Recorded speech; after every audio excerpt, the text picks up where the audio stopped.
That hacking scandal that toppled a British tabloid is now shaking the foundations at 10 Downing Street. Today, the Prime Minister promised investigations as his former communications director was arrested.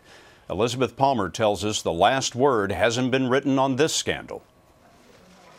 The political damage control came from the very top. We need a proper and full police investigation, then the public inquiry that I've set out very clearly today. Prime Minister David Cameron's own reputation is now threatened by the growing News of the World scandal.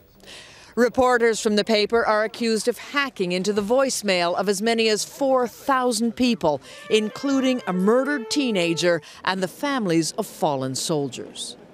The Prime Minister defended his decision to hire as an advisor the man who ran the paper at the time. Andy Coulson said that he did not know what was happening at the News of the World in terms of hacking, and he resigned as a result of it, and I decided to give him a second chance.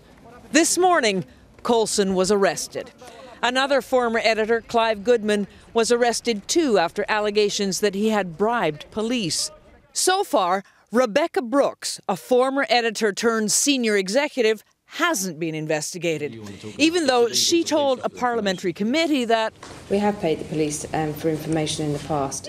Now, public opinion has turned sharply against the paper's owner, Rupert Murdoch, one of the world's most powerful media tycoons. He bought the News of the World back in 1969 and made it the cornerstone of an empire that now includes Fox News and the Wall Street Journal. Simon Hoggart is a columnist for The Guardian. His newspaper's been investigating the scandal for years, and he says Murdoch is facing an enormous backlash. So much. There was fear of Murdoch before a few days ago. Now it's just unalloyed loathing for the guy. The Murdochs moved fast to close down the News of the World this week, but it's much easier to stop the presses than to repair a reputation tainted by lying and deceit. Authorities announced just a short time ago that they've now arrested a third person in this scandal, a 63-year-old man, although we don't know yet who he is. And Rupert Murdoch himself is flying into London tomorrow from the U.S.